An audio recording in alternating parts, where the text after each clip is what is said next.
En tu nombre, mi eterno y soberano Dios, Jesús de Nazaret, pueden influir en nosotros las criaturas espirituales llamadas ángeles, malos o demonios. Salmo 104, 4:21 dice: el que hace a los vientos sus mensajeros y a las flamas de fuego sus ministros. Bendecid a Jehová, vosotros todos sus ejércitos, ministros suyos que hacéis su voluntad. Estimados oyentes, comenzamos con las siguientes preguntas. ¿Ayudan los ángeles llamados buenos a los seres humanos? ¿Cómo han influido los malos espíritus en el ser humano? ¿Debemos tenerles miedo a los malos espíritus? ¿Por qué deberíamos interesarnos por conocer mejor el servicio de los ángeles administradores a favor de los que serán herederos de salvación para no dejarnos engañar? Estas son preguntas que vamos a hacer el deber en contestarlas. Normalmente, conocer a alguien implica saber algunas cosas sobre la persona o la familia. De igual modo, conocer a Dios implica obtener cierta información sobre el reino de Dios y la familia de Dios. El reino de Dios, estimados oyentes, tiene ángeles, que son espíritus administradores y siervos, a los que la Biblia llama hijos de Dios. No porque sean adoptados, sino por ser creados. Job 38:7. Pero, ¿cómo los usa Dios para realizar su propósito eterno? ¿Han cumplido alguna función en la historia de la humanidad?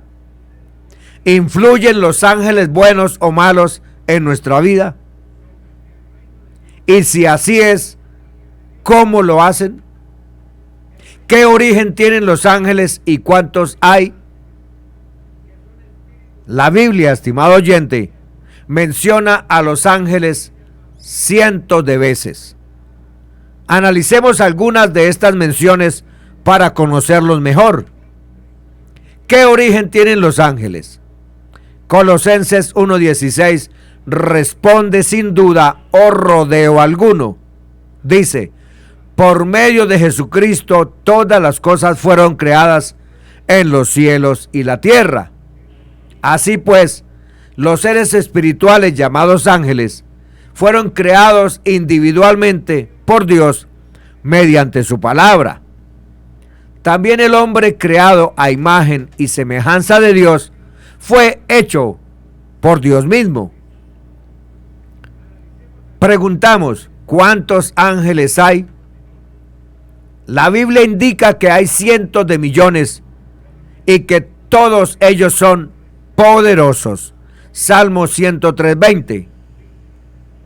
¿Qué nos enseña Job 38:4-7 acerca de los ángeles? La palabra de Dios, la Biblia, nos informa que cuando Dios creó la tierra, todos los hijos de Dios empezaron a alabar y aplaudir. Job 38:4-7. Este pasaje bíblico nos enseña que los ángeles ya existían mucho antes de la creación del hombre. Existían incluso antes de la creación de la tierra. También muestra que los ángeles tienen sentimientos y emociones, aunque sean espirituales, porque dice que gozosamente clamaron a una. Notemos que todos los hijos de Dios se alegraron a una, es decir, a la vez. Así que en aquel entonces todos los ángeles estaban sujetos y obedientes y servían como un ejército unido a Dios. Entonces, servicio o ministerio de los ángeles. ¿Cómo muestra la Biblia que los ángeles fieles se interesan en lo que hacen los seres humanos? Desde que observaron la creación del cielo y la tierra de nuestros primeros padres, las criaturas fieles llamadas ángeles han demostrado mucho interés en la obra y creación de Dios y en el cumplimiento del propósito de Dios. Proverbios 8:30, 31 y Primera de Pedro 1, 11, 12. Sin embargo, con el paso del tiempo han visto cómo la mayor parte de la humanidad ha decidido no servir a su amoroso Señor y Creador. Sin duda, esto ha entristecido a los ángeles fieles. Por otra parte, la Escritura nos dice que cuando una persona perdida regresa a Dios, hay gozo entre los ángeles. Lucas 15:10. Como hemos visto, a ellos les importa mucho el bienestar de los hijos y siervos humanos de Dios. Por eso, no nos sorprende que Dios los haya utilizado en muchas ocasiones para fortalecer y proteger a quienes le son fieles en la tierra. Hebreos 1, 7, 14. Veamos unos ejemplos. Esto dijo Daniel profeta cuando estuvo en aflicción. Mi soberano Dios envió a su ángel y cerró la boca de los leones. Daniel 6:22. ¿Qué ejemplos encontramos en la Biblia de personas a quienes los ángeles fieles y obedientes ayudaron por orden divina? Cuando Dios destruyó las malvadas ciudades de Sodoma y Gomorra, el justo Lot y sus hijas sobrevivieron gracias a que dos ángeles los sacaron de esa ciudad. Génesis 19, 15, 16. En el siglo I de nuestra era, un ángel liberó al apóstol Pedro de la prisión. Hechos 12, 6, 11. También el Señor Jesús, aunque era hijo, aprendiendo obediencia y sujeto a su Padre, recibió ayuda angelical cuando comenzaba su ministerio público en la tierra. Marcos 1:13. Y poco antes de su muerte, estando en agonía en el huerto de Getsemaní, se le apareció un ángel y lo fortalecía. Lucas 22:43. ¿Cuánto debió de animar al Señor Jesús, estando en su condición de hombre, recibir esa fortaleza en momentos tan importantes de su vida, ¿cierto? Así, nos dejó y dio ejemplo de sumisión, sujeción y obediencia para seguir sus pasos, para socorrer como sumo sacerdote a los que están siendo asediados por el sufrimiento, la tentación y el dolor. ¿Cómo protegen los ángeles al pueblo de Dios hoy en día? ¿Qué preguntas vamos a contestar a continuación? Hoy en día, estimado oyente, ya no vemos a estas criaturas espirituales tomando forma de varón, pues ya no se aparecen a los siervos de Dios en la tierra, porque el Señor prometió estar con nosotros todos los días hasta el fin del mundo. La promesa hecha hace miles de años al salmista sigue protegiendo al pueblo de Dios, sobre todo de las cosas que amenazan o ponen en peligro su vida íntegra y espiritual. Cristo Jesús rodea hoy a sus fieles en la tierra como la gallina cubre a sus polluelos, dando cumplimiento a la promesa hecha. El ángel de Jehová está acampando en derredor de los que le temen y los defiende. Salmo 34:7. ¿Por qué deberían animarnos mucho esas palabras? Porque hay peligrosos espíritus malignos, los cuales quieren acabar con nosotros, matarnos. ¿Quiénes son esos espíritus? ¿De dónde salieron? ¿De qué forma tratan de perjudicarnos? Para averiguarlo, veamos brevemente algo que sucedió en los comienzos de la historia de la humanidad. espíritus que son nuestros enemigos. ¿A cuántos humanos ha conseguido Satanás, el enemigo de nuestras almas, apartar de Dios? Como hemos aprendido en Isaías 14, 12, 15, en tiempos de la eternidad, hubo una criatura angelical que se dejó llevar por el deseo de ser adorado y gobernar a otras criaturas, y de ese modo se volvió en rebelión contra Dios. Más tarde, se le llegó a conocer por los nombres de Satanás, adversario, y diablo, acusador. Apocalipsis 12:9. Después de engañar a Eva y lograr introducir el pecado, la enfermedad y la muerte en el mundo, durante un periodo estimado de 1600 años, en el tiempo antiguo, en los días de Noé, consiguió que casi todos los seres humanos se apartaran de Dios. Solo unos cuantos fueron fieles. Por ejemplo, muchos hijos e hijas de Adán, llamados hijos de Dios: Abel, Enoc, Noé, su esposa e hijos. Hebreos 11, 4, 5, 7. ¿Cómo se convirtieron en demonios millones de ángeles? Estos ángeles fueron engañados por Lucero, quienes dejaron su lugar y dignidad, luchando contra los demás ángeles fieles en el cielo. Y al ser echados de allí por tierra, su lugar no fue hallado más.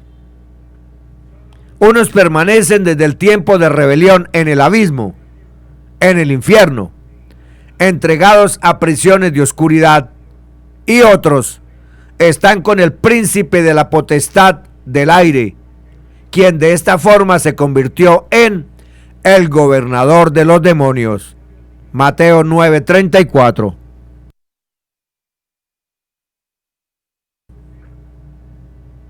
Aquellos ángeles estaban corrompiendo a la humanidad, pero Dios no iba a tolerarlo por mucho tiempo. De modo que mandó un diluvio que acabó con toda la gente mala del mundo. Solo se salvaron sus siervos fieles. Génesis 7, 17, 23. De hecho, con su ayuda, Satanás está extraviando a muchos. Apocalipsis 12, 9, Primera de Juan 5, 19. ¿De qué forma? Los demonios tienen varios métodos para extraviar o engañar a los seres humanos. Según de Corintios 2:11. Analicemos algunos de ellos. ¿Qué es el espiritismo? Los demonios utilizan el espiritismo para engañar a la gente.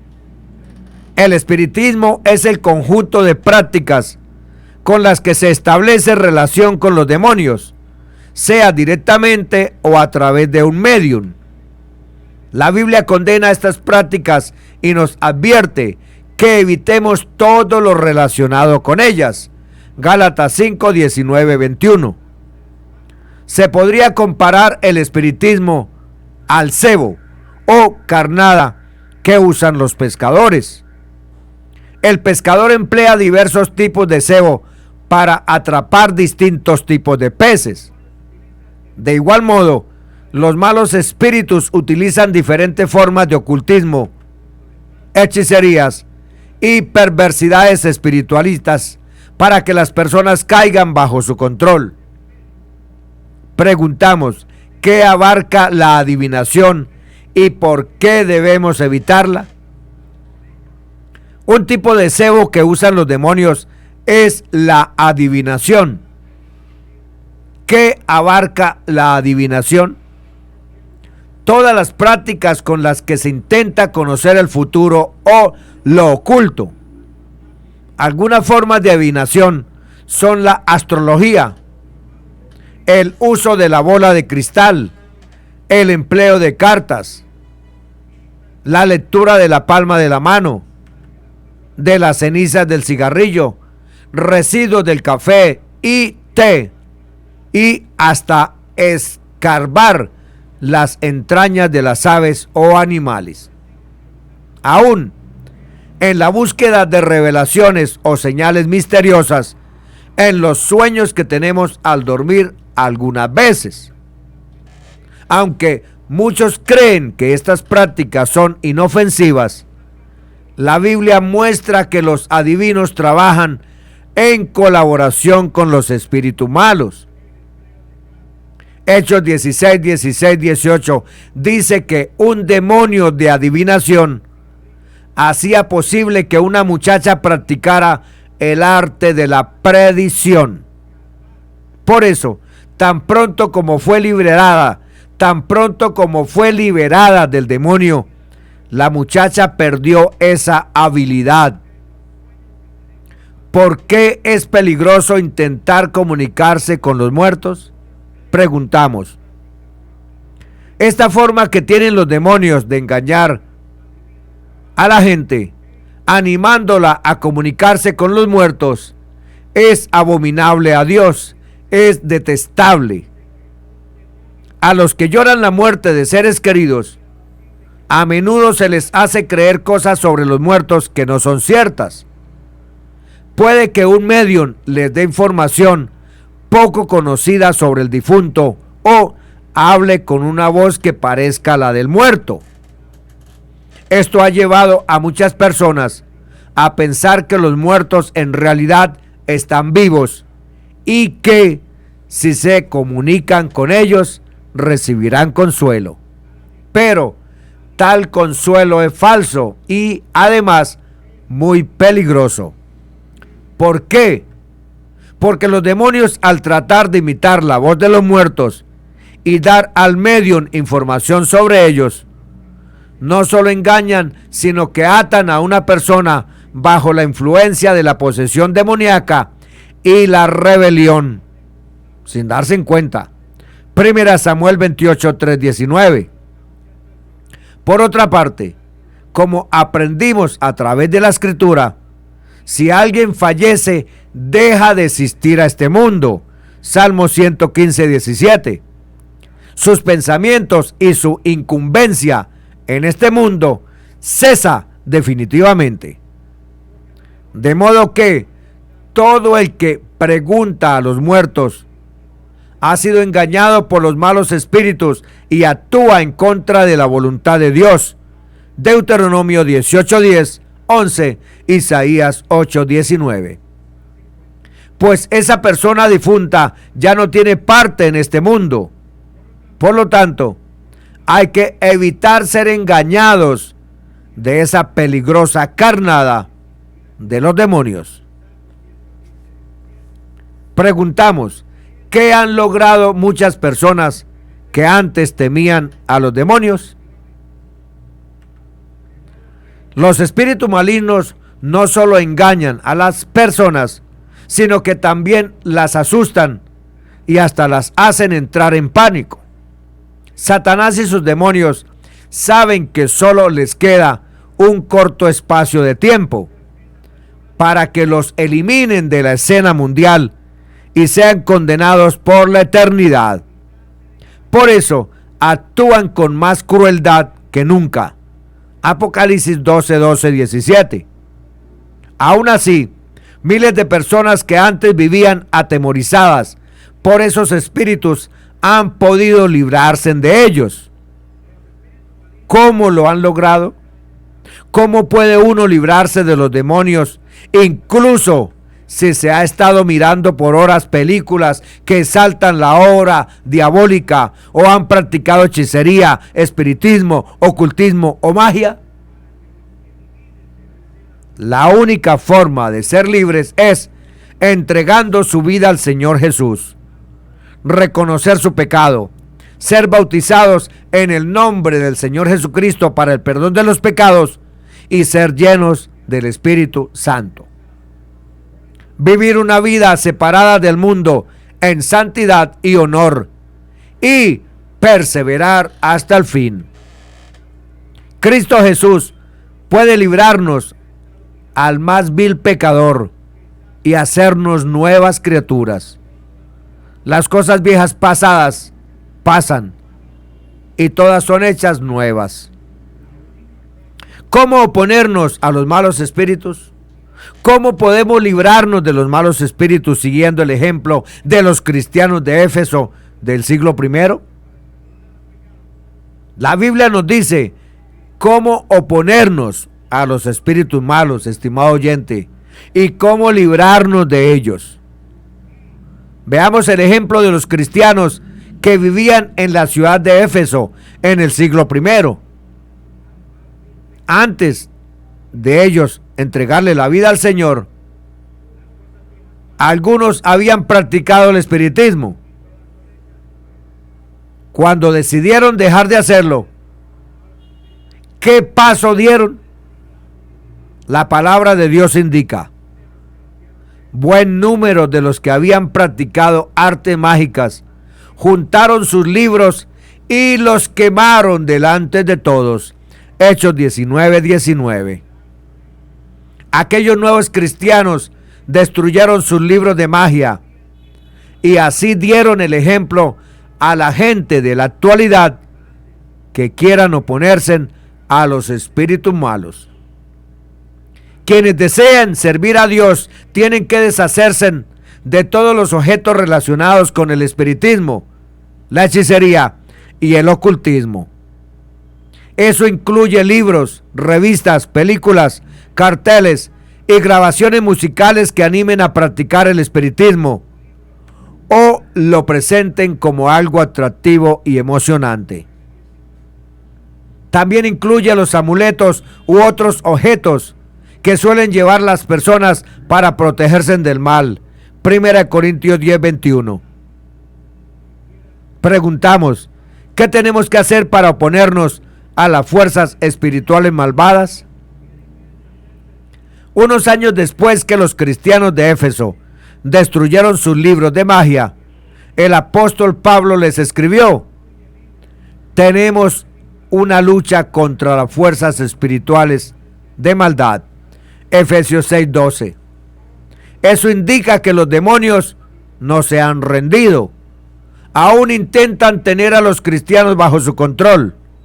Así pues, ¿qué más tenían que hacer estos?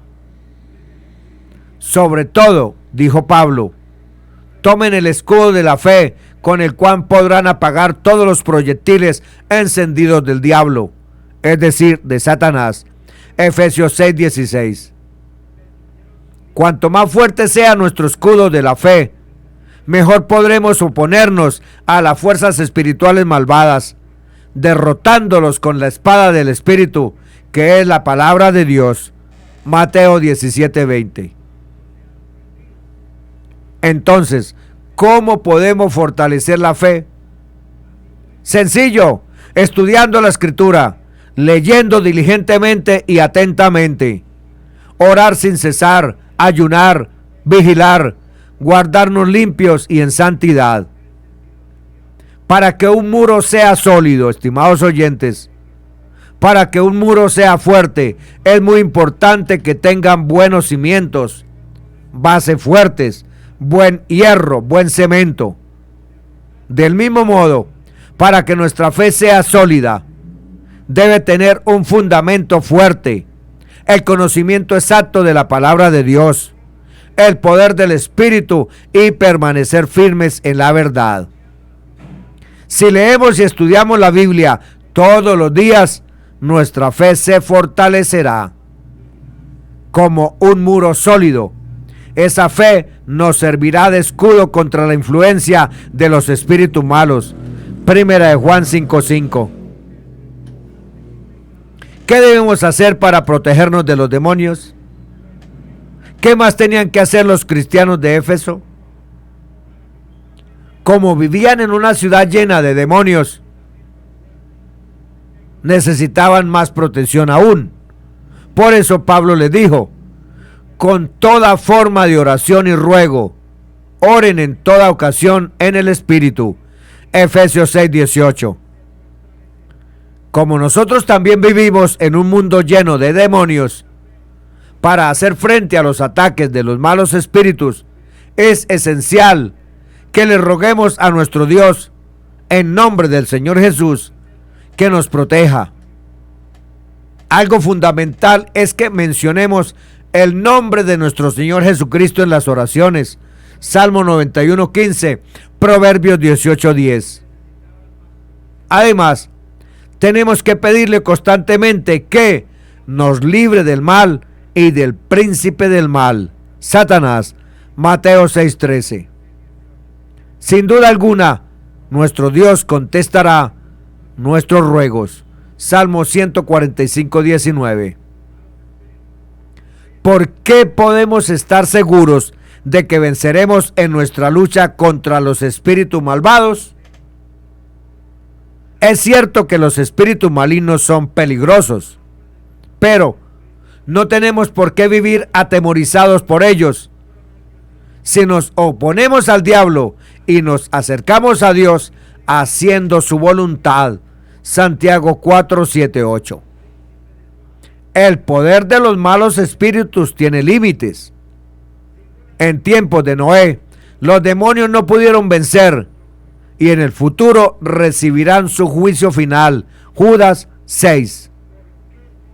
Estimados hermanos, oyentes, evitemos todo tipo de actividad oscura, aparentemente sana, que comprometa nuestra comunión permanente con Dios, y pongamos siempre en práctica los consejos de la palabra de Dios. Primera de Pedro 5:6, 7, Segunda de Pedro 2:9. De esa forma, seguro que venceremos en nuestra lucha contra los ángeles rebeldes y contradictores, seres espirituales malvados que componen las potestades, virtudes, demonios, huestes y malignas en los aires. Veamos a continuación lo que afirma la Escritura sobre la derrota de las criaturas malignas. Colosenses 2:12-15. Sepultados con Él en el bautismo, en el cual fuisteis también resucitados con Él, mediante la fe en el poder de Dios, que le levantó de los muertos. Y a vosotros, estando muertos en pecados y en la incircuncisión de vuestra carne, os dio vida juntamente con Él, perdonándoos todos los pecados, anulando el acta de los decretos que había contra nosotros, que nos era contraria, quitándola de en medio y clavándola en la cruz, y despojando a los principados y a las potestades, los exhibió públicamente, triunfando sobre ellos en la cruz. Hermanos y hermanas a nivel mundial, estemos seguros en esta salvación tan grande, donde estamos convencidos que fuimos llamados para ser gente santa, seres humanos santos, linaje real, nación elegida y libre, sacerdotes para Dios nuestro Padre y coherederos juntamente con Cristo, quien nos encargó una obra de justicia al final de los tiempos. 1 Corintios 6:3. ¿O no sabéis que hemos de juzgar a los ángeles? ¿Cuánto más las cosas de esta vida? Bendiciones para todos, en el nombre que es sobre todo nombre, Jesús de Nazaret.